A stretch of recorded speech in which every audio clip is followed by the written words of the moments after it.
Kaylin hunched over the worn formica table, her elbows digging into the cold surface as she worked the latest batch of samples through the centrifuge. The lab's fluorescent lights overhead cast an unforgiving glare on the rows of glass vials and pipettes, making every speck of dust or stray fiber appear like a ticking time bomb. Kaylin's coworker, Zarek, had been acting strangely all morning. His usual quiet focus was replaced by an almost manic intensity. She'd caught him muttering to himself during a phone call and then again as he worked the autoclave, but whenever she tried to intervene or ask what was wrong, he'd hastily brush her off with some half-hearted excuse about needing to meet a deadline. The centrifuge beeped, signaling that it had finished its cycle. Kaylin carefully poured the samples into their respective containers and began to label them. As she worked, she noticed Zarek hovering around the lab's storage area, his eyes fixed on the rows of shelves where they kept the more sensitive equipment.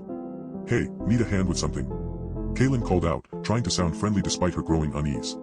Zarek hesitated for a moment before responding in a voice that sent shivers down Kaylin's spine. "No, I'm fine. Just making sure everything is in order." As she continued to work, Kaylin found herself glancing over at Zarek more and more often. There was something about the way he moved, a precision that bordered on ritualistic. She couldn't shake the feeling that he was watching her, waiting for her to make some crucial mistake. The lab's intercom crackled to life, breaking the tense silence between them. "Lab 3, we need you to prep the samples for the 3 p.m. meeting." Zarek sprang into action, his movements economical and swift as he began to gather their work. Kaylin trailed behind him, her heart sinking with every step.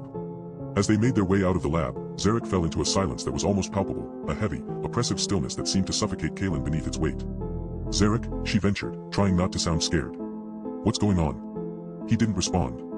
Instead, he simply kept walking, his eyes fixed on some point beyond the lab doors.